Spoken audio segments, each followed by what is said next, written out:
السلام علیکم students. How are you all? آج میں آپ کو اسٹوری سناؤں گی حضرت موسیٰ علیہ السلام. حضرت موسیٰ علیہ السلام نبی اکرم صلی اللہ علیہ وآلہ وسلم کی آمد سے تقریباً 2000 سال پہلے مصر میں پیدا ہوئے. آپ حضرت یعقوب علیہ السلام کی نسل میں سے تھے. آپ علیہ السلام کے والد کا نام عمران تھا. آپ کو اللہ تعالیٰ نے بنی اسرائیل کی طرف سے نبی بنا کر بھیجا. حضرت موسیٰ علیہ السلام کی پیدائش کے وقت مصر میں فرعون کی حکومت تھی. فرعون ایک ظالم اور متکبر شخص تھا اور خدا ہونے کا دعوے دار تھا. اس نے بنی اسرائیل کو غلام بنا رکھا تھا اور ان پر بے حد ظلم کرتا تھا. اسے کسی نجومی نے بتایا کہ ایک لڑکا پیدا ہوگا جو تمہاری بادشاہت کو ختم کر دے گا.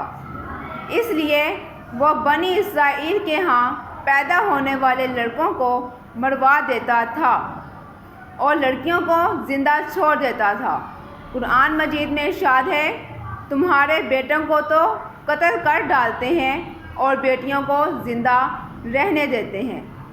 انہی حالات میں سیدنا موسیٰ علیہ السلام کی ولادت ہوئی اور اللہ تعالیٰ نے غیر معمولی طریقے سے ان کو فرعون کے کرندوں سے بچا لیا. ان کی والدہ نے اللہ تعالیٰ کے حکم سے ان کو صندوق میں رکھ کر دریا میں ڈال دیا. یہ صندوق دریا میں بہتا ہوا فرعون کے محل کے قریب پہنچ گیا. فرعون کی ملکہ نے صندوق دیکھ کر اسے دریا سے نکالنے کا حکم دیا. جب صندوق کو لایا گیا تو اس میں ایک انتہائی خوبصورت بچہ تھا. بچے کو دیکھتے ہی ملکہ کے دل میں اس کے لیے محبت پیدا ہو گئی. ملکہ نے بچے کو اپنے پاس رکھنے کا فیصلہ کر لیا. حضرت موسیٰ علیہ السلام نے جوانی فرعون کے محل میں گزاری. اس کے بعد آپ علیہ السلام مصر سے دور مدین تشریف لے گئے. وہاں 10 سال گزارنے کے بعد آپ علیہ السلام واپس آ رہے تھے کہ اللہ تعالیٰ نے کوہ طور پر آپ علیہ السلام کو نبوت عطا کی اور حکم دیا کہ بنی اسرائیل کو فرعون کی غلامی سے نجات دلاؤ. آپ علیہ السلام فرعون کے پاس پہنچے اور اسے معجزے دکھائے، لیکن وہ نہ مانا اور اس نے آپ علیہ السلام کی اور زیادہ مخالفت شروع کر دی. ایک لمبے عرصے کی جدوجہد کے بعد آپ علیہ السلام بنی اسرائیل کو مصر سے لے کر نکلنے میں کامیاب ہو گئے. راستے میں سمندر تھا.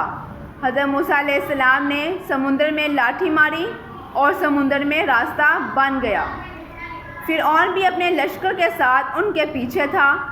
جب اس نے اپنا گھوڑا سمندر میں ڈالا تو اللہ تعالیٰ کے حکم سے پانی آپس میں مل گیا اور فرعون پانی میں غرق ہو گیا اور بنی اسرائیل کو ان کی غلامی سے نجات مل گئی. بنی اسرائیل سمندر پار کر کے صحرائے سینا میں چلے گئے.